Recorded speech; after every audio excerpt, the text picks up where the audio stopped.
Okay guys, so today is the day. The oil pan has arrived and as you can tell it's looking nice. I'm not sure about this casting, looks a bit sus, but yeah, I think it should be okay. There are aluminum oil pans that are slightly more expensive. I think I got this one for 70 quid. Delivered the aluminium ones. I might upgrade later. I just didn't want to spend more money than I have to.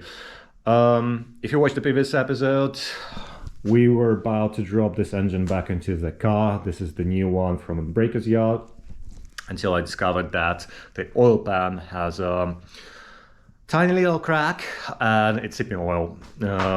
So there was no point of dropping the engine with a cracked oil pan. There's a very high chance that the engine is busted because from the old oil and grime accumulated around that area, I think it's been damaged for quite some time. So I don't think it was damaged in transport or when the engine was pulled off the car. So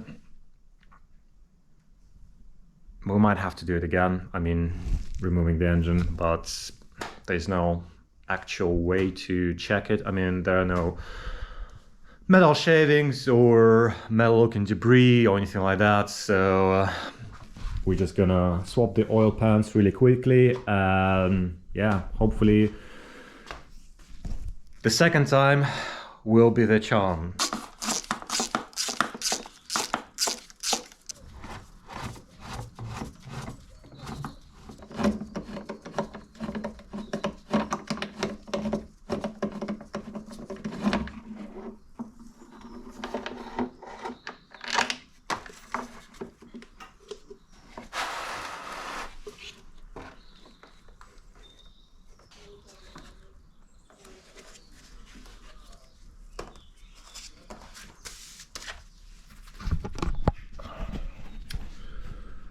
So this is where the damage was on the crack on the inside. I don't think you can tell. No, you can see where it is, like this. That little crack over there. Other than that, it's relatively okay. Said most of it came from the block when I opened the pan the first time in the previous video, but overall it's not too bad.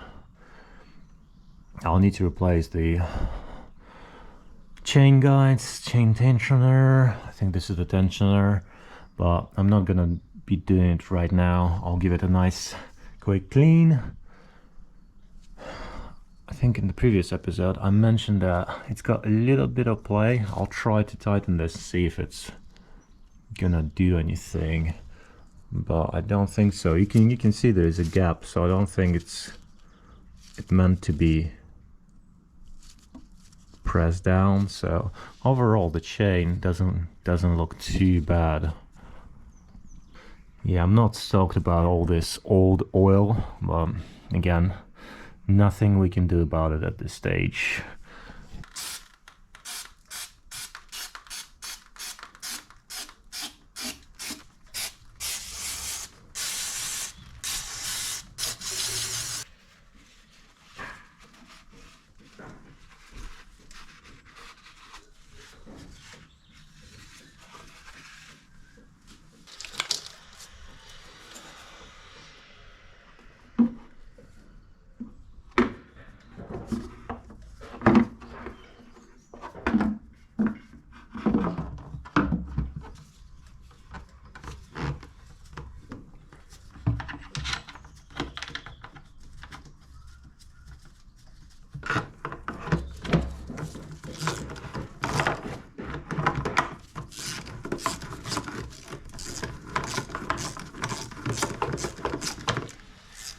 Well, look at this new oil pan. By the way, sorry for the noise. My neighbors are doing, well, a bit of a renovation, so it's all the fancy construction noises. Yeah, so oil pan, the new oil pan is on. I swapped the oil level sensor. I think I should have replaced the O-ring. There is like an O-ring there, but yeah, just an afterthought. If you're gonna do that, probably buy that new O-ring. It's probably gonna cost you not that much money, but you wouldn't have to do it again. In my case, I think it will be easier to, I mean, if it's leaking, I'll just swap it in the car. Not ideal, but we'll even learn. In terms of torque sequence, again, probably there is one, but I'm just going with common sense. There are two types of people who, the first one who is following the manuals to the dot, and the other ones who just never look at the manual. I think I'm sitting somewhere in between. When it comes to this type of things, just common sense. This is aluminium block. You don't want to over tighten it the way I do it. I just finger tight all the bolts, and then I just go in just around and do half a turn, half a turn, half a turn, half a turn until it bottoms out, and then I do another quarter, half a turn, depending on how it goes. Again, it's more based on the actual feel than a torque. And as I said, probably there is a certain pattern that you need to follow, but I've done it before on other cars and I never had an issue with that. Again, common sense. There are some like cross patterns and whatnot. Just take it slowly. Make sure that you don't tighten one or two bolts at a time, like fully. Just do a few passes. Eventually you'll get there. It's one of those jobs that basically the slower you do, the better it's gonna come out. So just take your time. Everything else is seated. As you see, there's practically no gap. I'm using my old engine as the reference point. There is no gap in here as well. Don't worry if you have, well, not on this side. I think on, yeah, on this side you've got all the bolts and holes. On the exhaust side you might have a few missing bolts. They're not missing, it's on different division. I think this is for four-wheel drive application where the oil pan is a bit different. Don't freak out. I did freak out a little bit because oh, different oil pan, but no, it's the same oil pan. Everything works and this is how it should be. What else on this side? I think everything is looking okay and ready to be moved into the car. Actually, I was kind of thinking, what could that bolt be? Because I didn't have it on my old engine, and apparently the guys who pulled the engine, this is the bolt from your engine mount. I don't know why they put it in here, but they just did. Right, so I'm just gonna take a quick break and we will have another attempt and sticking that thingy back into that thingy. Anyways, see you in a sec, guys.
Well, I'd say we are 90% there. 90 being the engine is where it's supposed to be.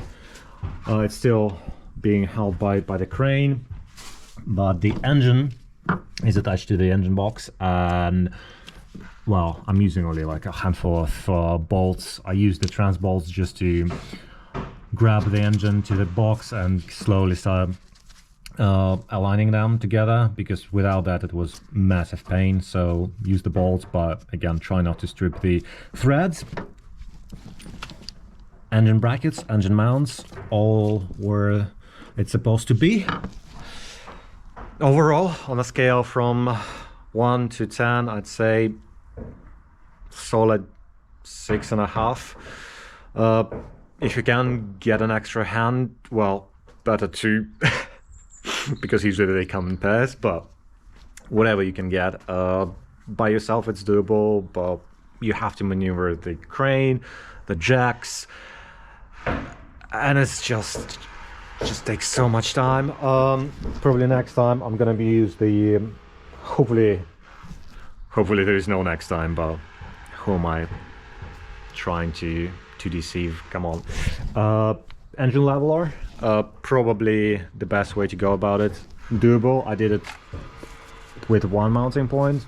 Very doable, but the tricky part is to clear the oil pan, simply because the highest point of the pan is at the back, and you have the engine, well, the front subframe is right in the middle, so you have to kind of like dip it down and then angle it so it's looking at the gearbox.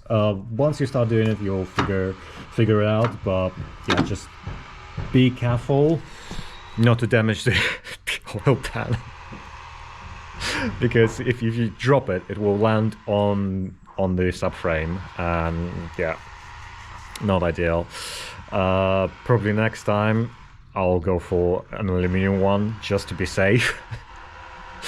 The construction works, it's so annoying, it's very noisy, and it's doing my head.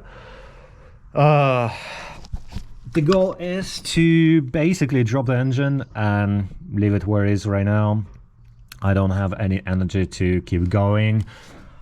This is not the end of the video. I think I'm gonna end this once I connect everything, put some oil in it, and start.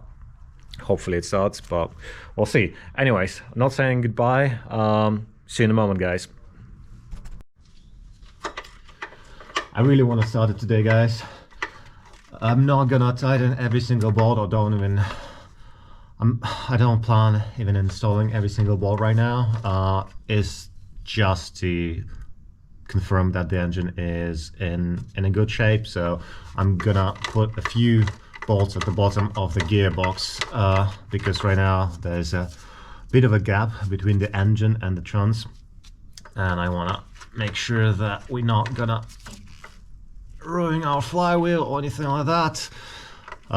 The engine at the moment is just sitting on the subframe. I didn't bolt it down, it's just being held by its own weight. Magic of gravity, which is great. There is a dust shield that we need to install later, but as I said, not a priority. The only other thing that I need to get in here is the downpipe, which I hope will fit in. And yeah, this is it kind of for the under the car activities, hopefully, fingers crossed.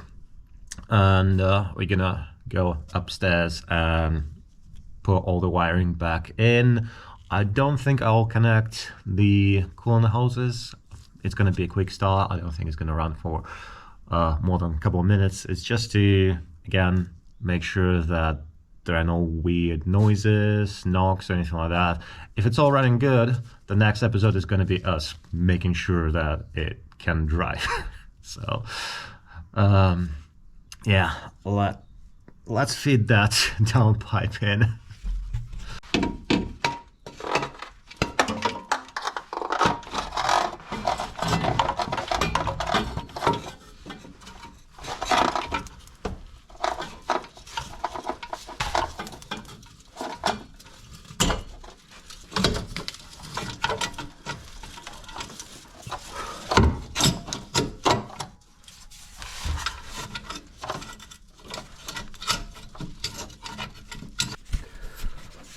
I don't know if you can tell, but that V-band is not cooperating whatsoever. It's really hard to get to. I don't know why, but it doesn't want to sit where it's supposed to sit. It's just hanging there. I'll try to get to it from the top, but I don't think it's gonna be any easier. Yeah, this car is killing me. Whew. This is all the room that we have, guys. It's not much, but I think we might be... well, we might have just bad luck from attacking it from the top.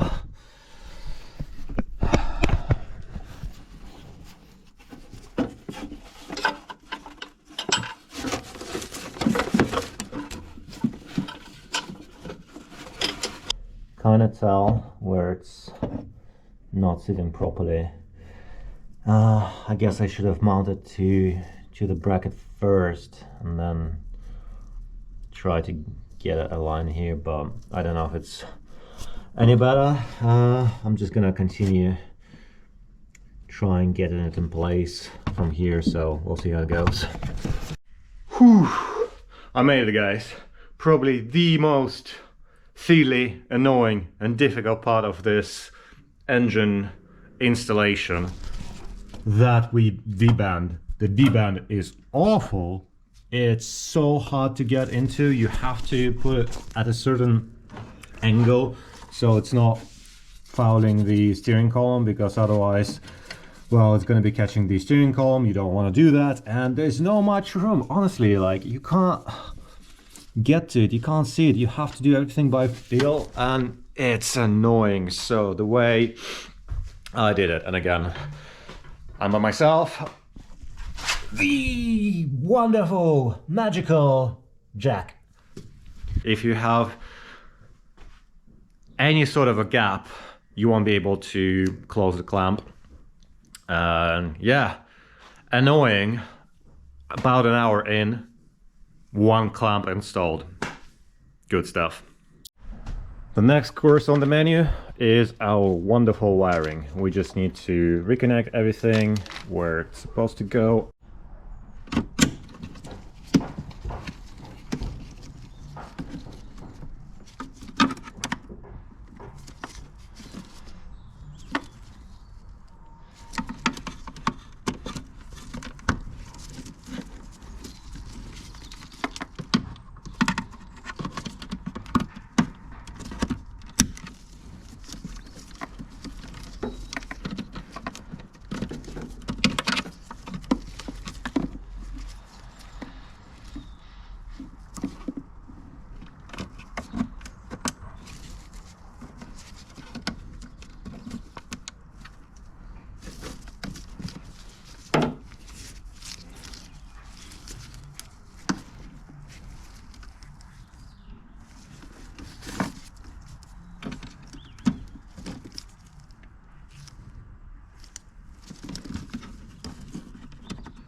Again, everything is just finger tight. Plugging this guy in. Alright. Don't see anything missing on this side. I do remember the plugs for the gearbox.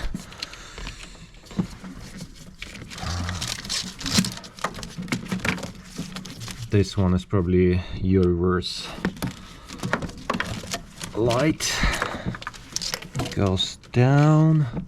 There was another one, like a biggish thingy that mounts on top of the gearbox.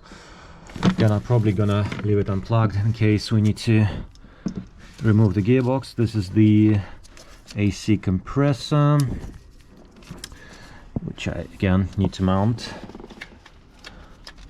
There were quite a few plugs going down. We need to put the ground, which I totally forgot about, down there.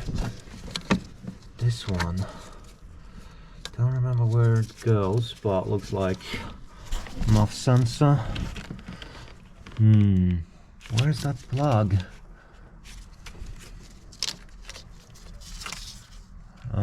Something else. Oh, weird. I swear there was a plug that was going into the gearbox. I hope I didn't miss it. I just triple check everything, and yes, I messed up. I forgot about this sensor. I thought that everything that I needed for the manual gearbox was on that loom, and apparently it's not the case. So if you're doing it yourself, you do need this loom as well. So it goes around. So basically the rest of the wiring from the manual, even though it's literally identical minus this one plug. A little bit bummed out, but it is what it is. That's why I make these videos. I'm gonna continue with putting everything back and just gonna try and start the car. I don't think this is gonna do much in terms of, I mean, maybe it's some sort of I don't know what it's responsible for, but chances are that it will start without it.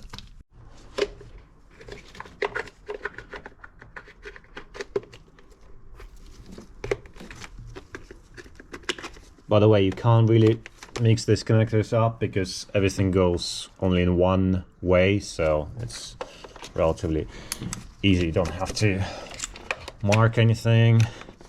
You just go ahead, remove everything, and as I said, it's kind of dump proof. The last one, actually, should I put this one, or maybe it's for, okay, right now it doesn't really matter. I only have 4 quarts of oil, which is not ideal. The engine takes 5.3, but it's gonna be enough to start the engine, and I don't think anything will happen. Let's just send it.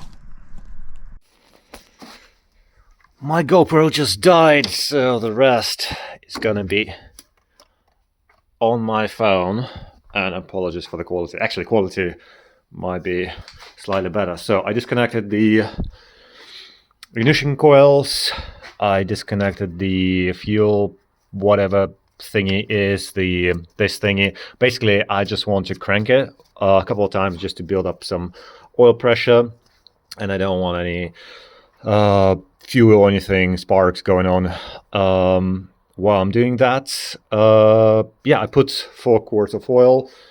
Should be okay. Ooh, guys, this is it. Here goes nothing. Hold on. I've got the key. Oh, okay. The key's in there. Clutch. Okay. Check engine light. No coolant. Okay. Check engine light.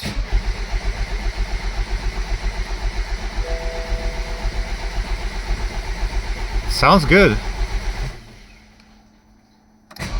Oh, hold on. Something is leaking.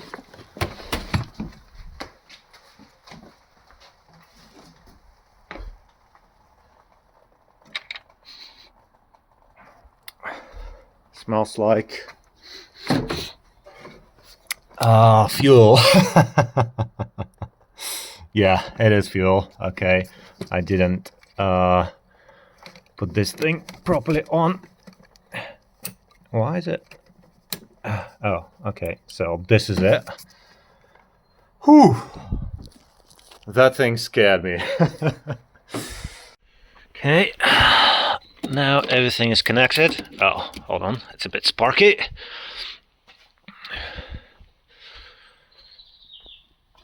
So I got everything connected. As I said, there are a few hoses, vacuum hoses, that I honestly don't remember where they should go. I need to, like this one for example, maybe doesn't even go anywhere, but I think it...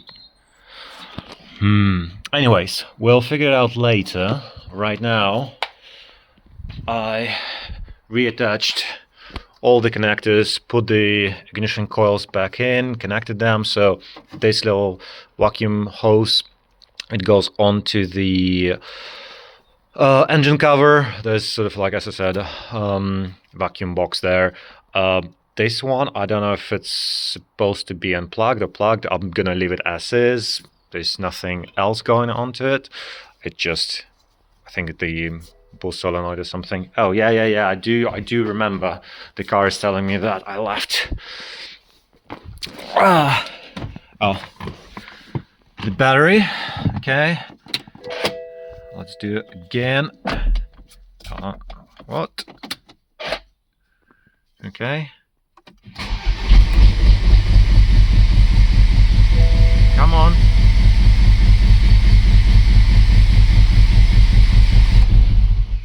Well, it doesn't sound nice. It doesn't sound very nice. It sounds very rough, and it's working rough, so I don't know why. I need to plug in my OBD sensor and see OBD reader and see what's wrong with it. But at least it's not knocking. I guess it's a big plus already, so we'll see.